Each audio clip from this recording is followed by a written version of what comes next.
Welcome, ladies and gentlemen, to episode 20 of Edges and Sledges. We're here today. Our fellow co-blogger DJ is actually in Greece enjoying the beach, the sun, the sand, the beer.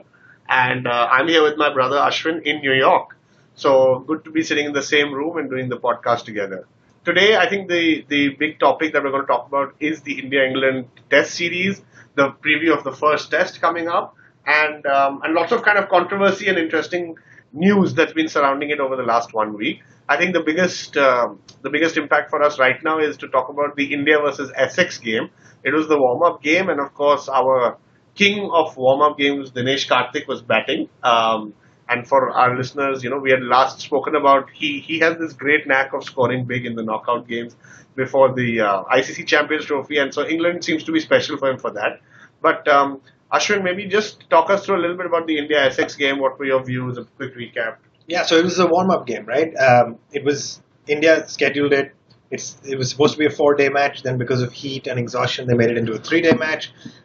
Then, the two different kinds of warm-up games are you could have had a full, legitimate, statistically counted first-class match, or you can basically do an extended net session, which is any number of batsmen. Well, you have 11 batsmen, but it can be any of the people in the squad, and you can have 10 bowlers and any of the people in the squad, and that's what India opted for. So, as we go through it, you'll see lots of different batsmen got a chance to bat, lots of different bowlers got a chance to bowl. So, good opportunity to test out what's going on, but didn't really count for much. So, from a result standpoint, India batted first, made 395.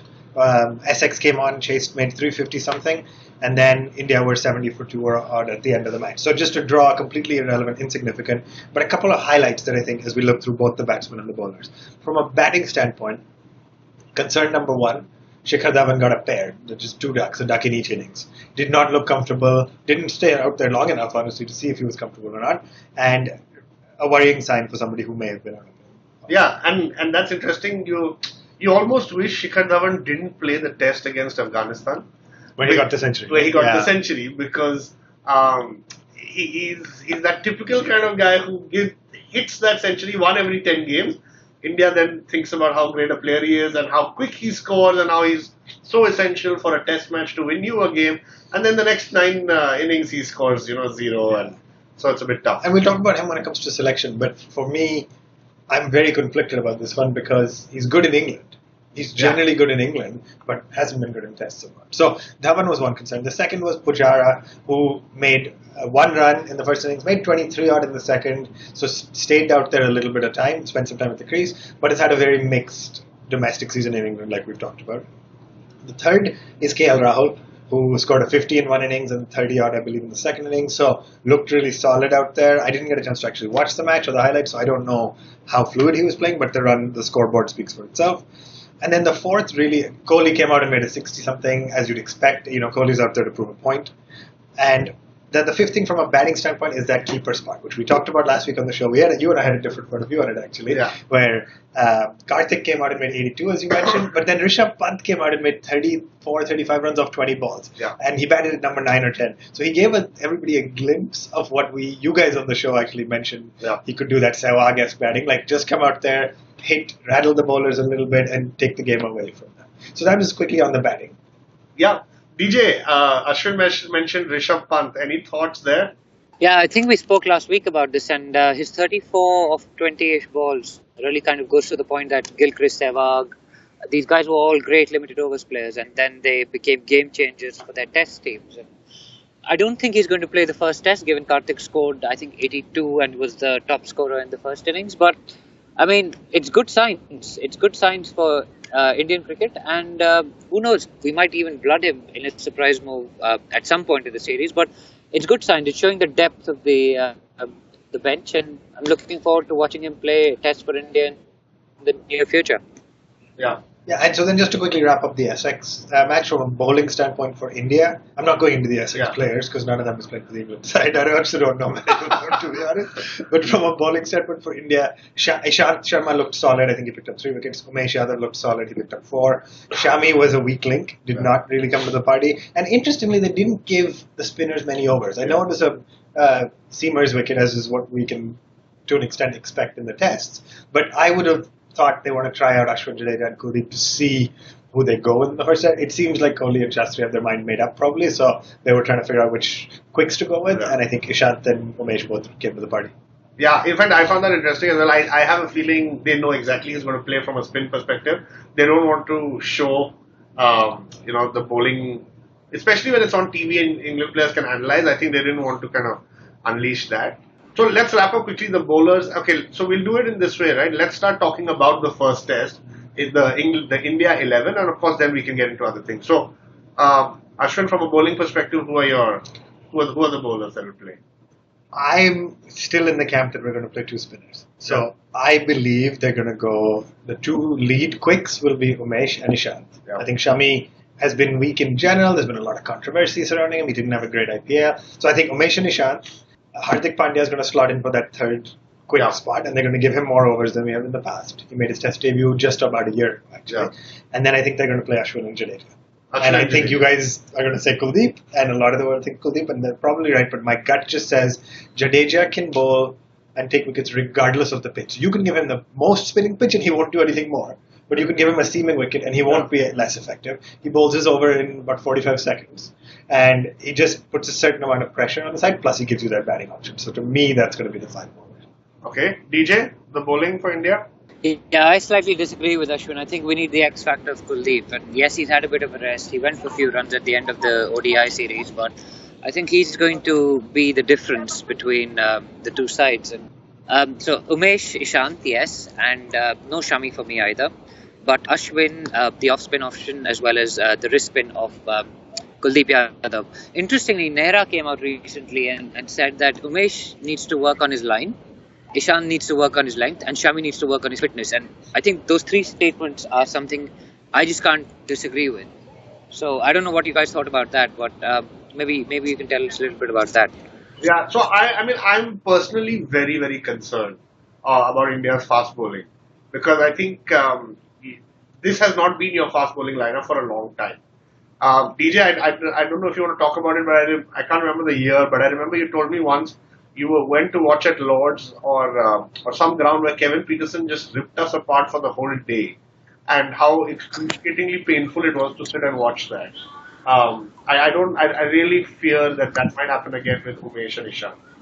And yeah, this was 2011 where he got a double hundred and Ishant just got flicked all day through mid-wicket. It was just painful to watch. Exactly. I mean, for me, credit where it's due to Ishant. He invested in a domestic season in England. He's played pretty well there. So I think that's true. But yes, your lead, I would have gone 3 full-time quicks plus Pandya if your other two were Bhuvi and Bumrah. Yeah. I'm going with the 2 spin option because I just don't think Shami and Umesh are strong enough. Yeah, and remember in, I think, the South Africa series, I think I read a stat, I can't remember the exact, but I think the average partnership per wicket for South Africa was one of the lowest ever. And that was a lot to do with the fact that I think a couple of times out of the 6 innings, they were like 15 for 3 because of Bhuvaneshwar Kumar. So I'm really, really concerned about the fast bowling, because I don't see Hardik Pandya as being the third seamer to go to when these two are getting whacked. So anyway, bit of cause for concern. Now Bumrah was in the nets last week. He was seen warming up in the nets. So they may be probably not the first 2 tests, I think they said, but maybe for test 3, 4 and 5 he could be back. Also, let's be honest, India doesn't start off great, which is probably why I'm flying out for the second test instead of the first test. It was well thought out, but they don't start off well. But let's see. So let's go to DJ then for the batting lineup, right? There's a lot of things been going on. I don't know if you saw, Ravi Shastri just indicated that Rahul will most likely bat in the top 4. What that means, is he replacing Dhawan? Is he replacing Chepu? I don't know. So DJ, what are thoughts on the top 4 first? I think Dhawan hasn't had a great record in England as a test player. He's got a great record as a one-day player, yes, but not the best record as a test player. So I think given his pair in the Essex game, I think he will probably be dropped. Chepu keeps his spot to start with for me.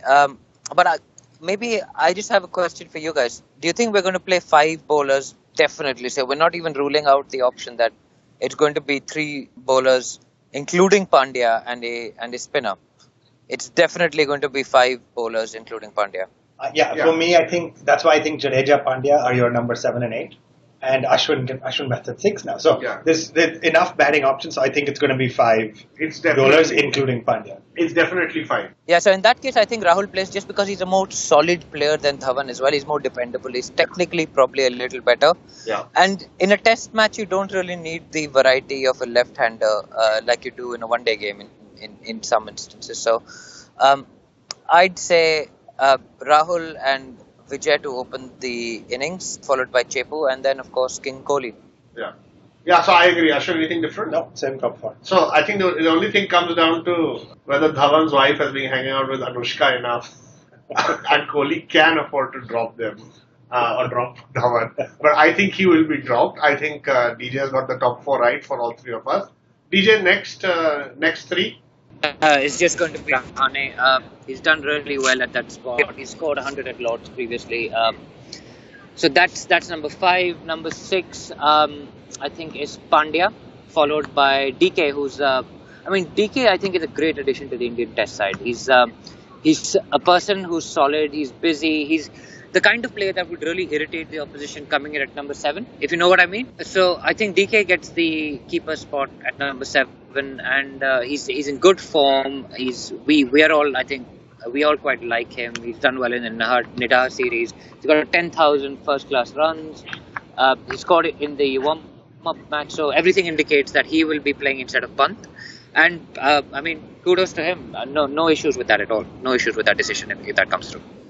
So I just echo that. I think Rahane at 5, no question. I think the batting order is going to be interesting. I do agree. I think Karthik's going to play that 6th batsman / keeper role, and then Pandya.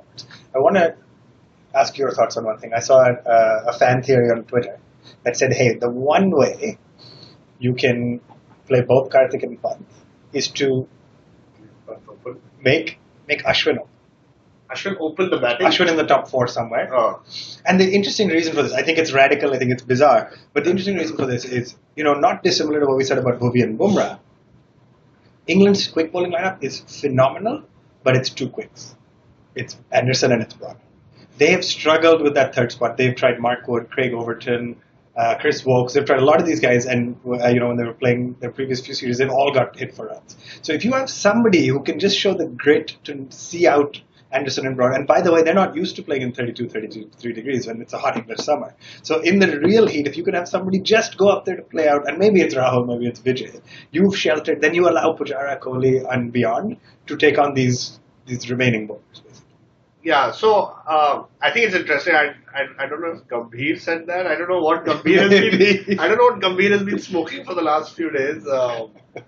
But I don't agree with that. I think Pujara's whole role is that. I was talking to Rohan yesterday as well. Pujara is now only playing 12 tests a year at a max. That's 60 days. 60 days with Afghanistan finishing in 2 days, etc. means that this guy is working only 50 days a year. He's got a grade A contract. He's making as much money as Kohli from the BCCI. This it's a bit of a tangent from what you asked, but, it's basically he needs to do that. He needs to step up and play that role. I think he needs to see out Broad and Anderson. And the sad thing about what you said is it's not about Ashwin batting in the top 4. The sacrifice is only going to be one man if Pant and DK play. And we all know who that. No, it's actually going to be Rahane. Right. Yeah. And we don't want to get Rahane out again. DJ, I don't know, any thoughts? No, I think I agree with that. And Rahane has to play. I think Pant's got to wait his time. Unless there's an injury, he isn't going to make the 7. Ashwin batting in the top 4 is a ridiculous idea. He's in the team as a bowler. He chips in with useful lower order runs from time to time. He's not a genuine all-rounder. And it's stupid to ask him to bat at the 4. So I don't know whether it's Gambhir or someone else who's come up with this plan. But batsmen have to bat to score runs, and bowlers take wickets. So let people do their jobs, basically. Having said that, if I'm not mistaken, in South Africa, he did bat. He definitely batted ahead of Saha. Yeah. And he batted ahead of Pandya too in many instances, other than when we promoted Pandya once. Yeah. So if he's batting at 6, it's not that radical. Yeah. Anyway, but it was just an interesting theory. I don't think. No, but batting at 4 is a different proposition. Batting at 4 in England. Agreed. Is a different proposition from batting at 6 in South Africa. And if you're expected to score, your number 4 is expected to score 100. 1 in 5 innings or 1 in 6 innings, right? Ashwin is not going to give you that. Fair. Yeah. No, I agree. I'm not on that same bit, but I just thought it was an interesting. Yeah, no, but I want Pant to play, but I think the way Pant can play is if Pandya doesn't play. Yeah. So I think you can't have a team of Dhawan, Pant, and Pandya playing a test match in England. Yeah, I mean, on the flip side, Vijay, Pujara, Rahane are all grinders. They can all grind it out. So it looks pretty balanced right now. Yeah. So okay, so there you have it. I think I'm going to take the majority view on the team. I think it is going to be Rahul to play. I think it is going to be Pujara and Rahane as well in the mix. Dinesh Karthik. And again, sorry Ashwin, but I'm going to say Kuldeep will play because it's 2 out of 3. So there you have it. So let's talk a little bit, DJ. I want to just go to you about Anderson versus Kohli. Do you think this is going to be one of the kind of biggest showdowns or the biggest battles? Also noting that when we were growing up playing cricket was a lot about individual battles. Today it's not really the case, but this seems to be an interesting one. I'm saying it takes us back to 1998, Sachin and Vaughan, right? I don't think I've been as excited about an individual battle since then. Kohli versus Anderson. Kohli's suffered at the hands of Anderson in the last tour, averaging 13.5. And I'm really looking forward to this. Obviously, Kohli is as well. And I mean, Anderson had his number last time round. Kohli was big enough to admit it. Anderson's come out and made some comments already in the press, trying to play some mind games with Kohli. And I mean, it's going to be interesting because Kohli's just got one ball and he's done. But Anderson can bowl ball after ball at him. So Kohli's really got to work hard to come out on top in this one. And it's going to be a fascinating battle over the summer. I think what's played into Kohli's hands is that it's a hot summer. Hopefully the pitches aren't going to be as spicy as they were the last time around when India played here. But Anderson is a skillful bowler. And I mean, I was listening to, I think, the Andy Zoltzman and Jared Kimber show, where they kind of went through Jimmy Anderson's stats over the last few years. And in England, Jimmy is just a phenomenal bowler. Just a phenomenal bowler with a phenomenal record. And it'll take all of Kohli's skill, guts, bravery, courage, stamina. I don't know what you want to call it, but it's going to be taking all of that to overcome Jimmy Anderson, who is, frankly, one of the best bowlers England has ever produced, if you ask me. So it's going to be the battle of the summer. It's going to be the battle that we've all looked forward to since I think Sachin Krishnan won. So, yeah, I mean, I can't wait for it to start. Yeah, and I think we have to be honest. Jimmy did get the better of Kohli last time. So a lot of people are saying, this is Kohli's real test. I mean, I think it's hyped up and overrated. Kohli doesn't have to prove anything to anyone. But yes, I think he needs a good English test series under his belt. He's got it in South Africa. He's got it in Australia previously. So this will be a big one for him personally. And so I think 2 points I just want to make on that. One is I think how the team backs around him is absolutely crucial, right? To support him, to give him enough opportunity to thrive. And the second is, I think, Jimmy Anderson is also 35 going on 36, so I don't know how much more he has left in him. There's a lot of talk about the 2 England pacers becoming repetitive, not innovating enough, and just, too much dependency. So, so I actually think it'll be good fun to kind of... that's the only thing I wanted to add. I think Anderson's sort of on the tail end of his career, if you want to call it. Kohli's at his peak. Yeah. He wasn't the last time they faced off. He arguably may have been. Anyway, I think he's at his peak fitness. Yeah. He's in his peak form. He's just this is his chance to shine. And I agree with you that if he doesn't mean taking anything really away from him, but I think this is his shot. Okay, great. There you have it. So let's talk a little bit about the England team, and I think we don't have to run through all. Personally, do you guys know who's going to open? I know Cook will open. Do you know who's going to open with him? I think they're toying with. I mean, they've tried Stoneman, they've tried Vince, they've tried a few of these different guys. I don't know what the latest thinking is, honestly. But I think it's very interesting to me now if Dhawan and Rohit don't play, that both sides have completely different limited overs openers and test openers. Where with these guys playing Cook and whoever, whereas Roy and Hales or Bairstow sometimes open in the limited overs. So I think it's very interesting that it's different. And who keeps for England in the? So it's been Bairstow, but Butler's I think are not dissimilar to DK actually, right? Had a phenomenal run in limited overs, better than DK's had. But I think I think in limited overs Butler is the better keeper. But Bairstow has more experience keeping to Anderson and Bird. So I'm not sure which of them is going to keep, but I would slot both of them on the side. I cannot see them playing a non-Butler 11. Okay. DJ, anything to add on the batting? I mean, of course, Joe Root is going to be the mainstay. Cook, Moeen Ali. And Moeen Ali coming down the order is a bit dangerous. But anything to add on the batting? Yeah, I think the one we should watch out for actually is Ben Stokes.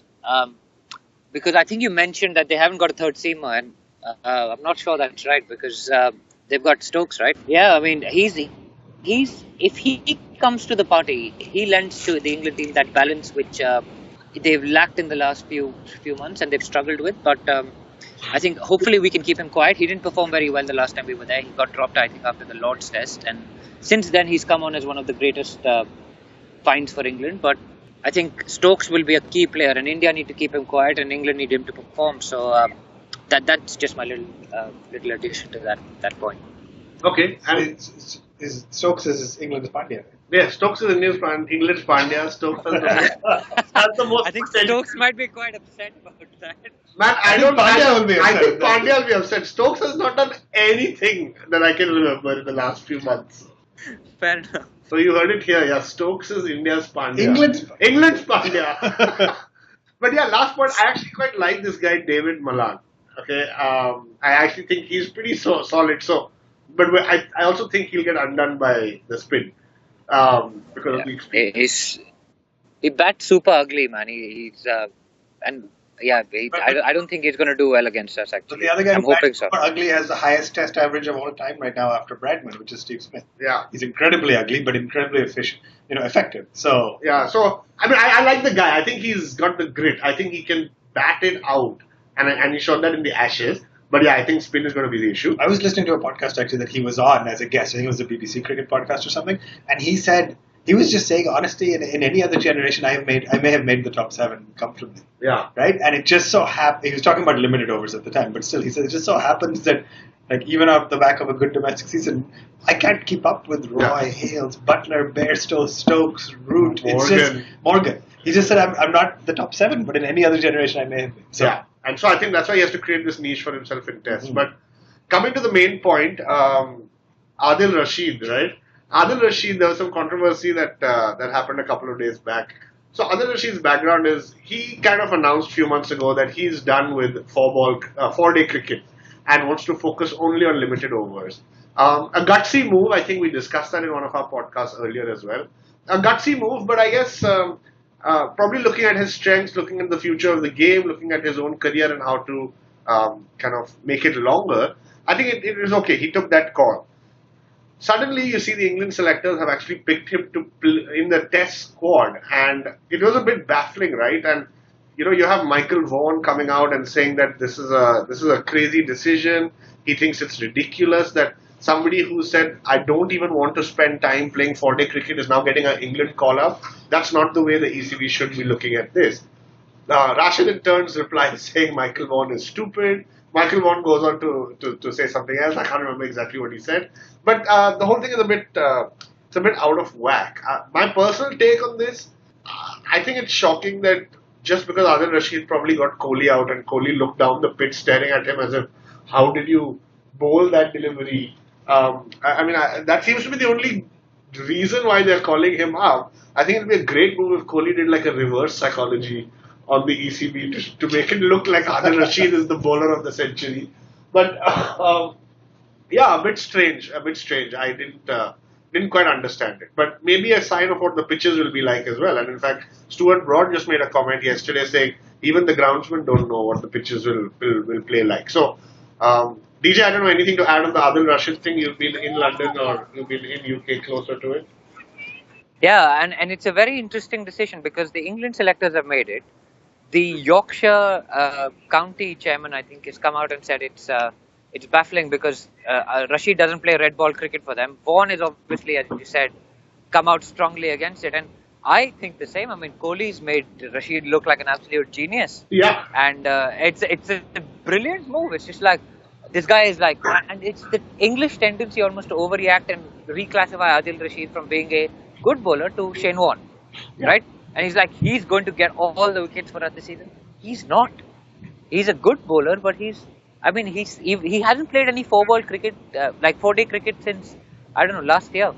And he isn't doing it regularly. And as the Afghanistanis to their detriment.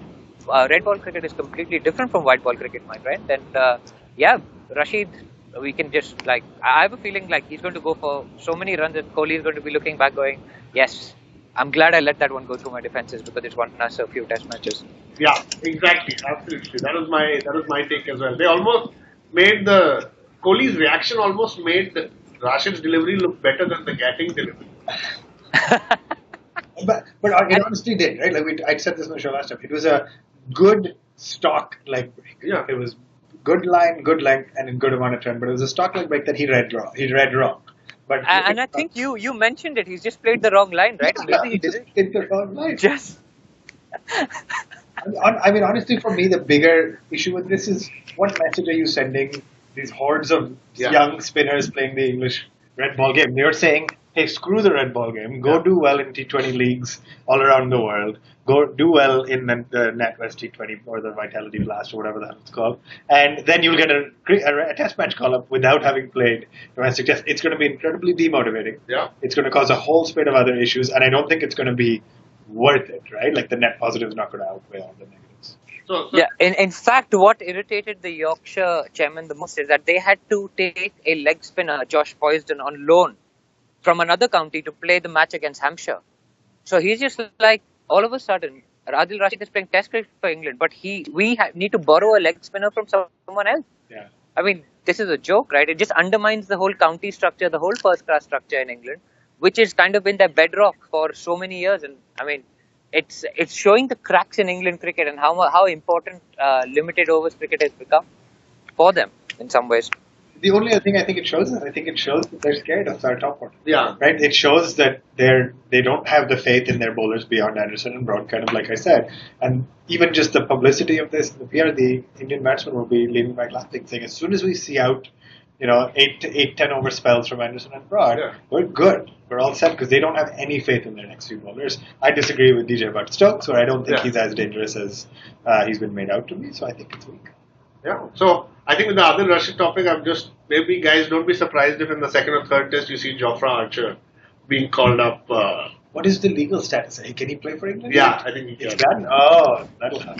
I think so. I'm not 100% sure, but I think so. I thought he had a waiting period for 2 or 3 more years. Oh, is it? Yeah. Okay. But he's performed for the Rajasthan Royals, so he makes an automatic entry into the English. The test squad, exactly, absolutely. Yeah, into the test squad. So, all right, so that's it, wrap up. I think my biggest takeaway from this is both sides' batting looks much better than their bowling.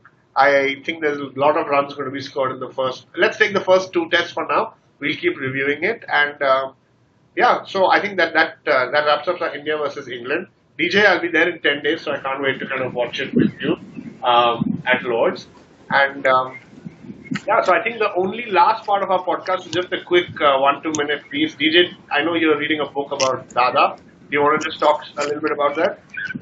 Yeah, so it's Dada's kind of autobiography written with one of his co-writers. I got the book from another friend, Nikhil Chari, on Friday while I was flying out to Greece. It's written in very simple language. It's written in quite large font, so I finished it on the plane. It was about 250 pages long. And it basically can be summed up in, I think, 3 words, which are, I am Dada. And actually, it's summed up in 6 words. I am Dada, I hate Chapel.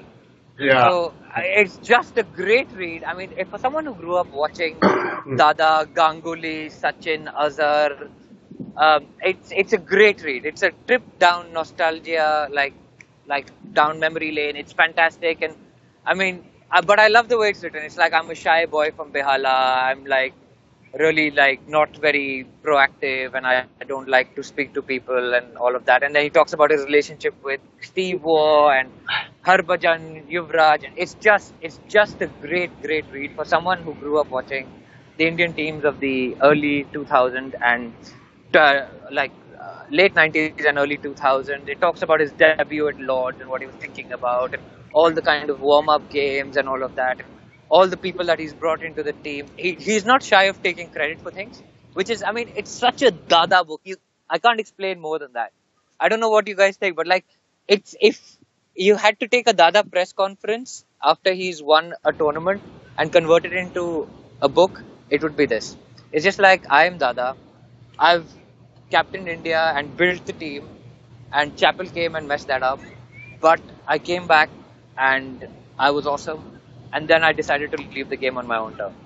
Great book, great book. Just amazing, amazing to read. Great fun. So Awesome. definitely recommend it. Awesome. So okay, maybe I'll take it from you when I'm there next week. DJ. Yeah, it'll last you about an hour. So Yeah. So maybe if you've got a spare hour, why don't you do it? the tube ride back home or something, I'll just finish. Yeah, or in the lunch break in the test match. I mean. Yeah, absolutely. Oh, that's a great idea. All right. Or okay. maybe when Pujara's batting. Maybe when Pujara's batting. Maybe, yeah. Okay, guys. So that's all from our side this week. Do check out our podcast. Like we mentioned, we're on Spotify as well. And I think next week's episode will be fun. We'll have some insights on the first 10. Thank you.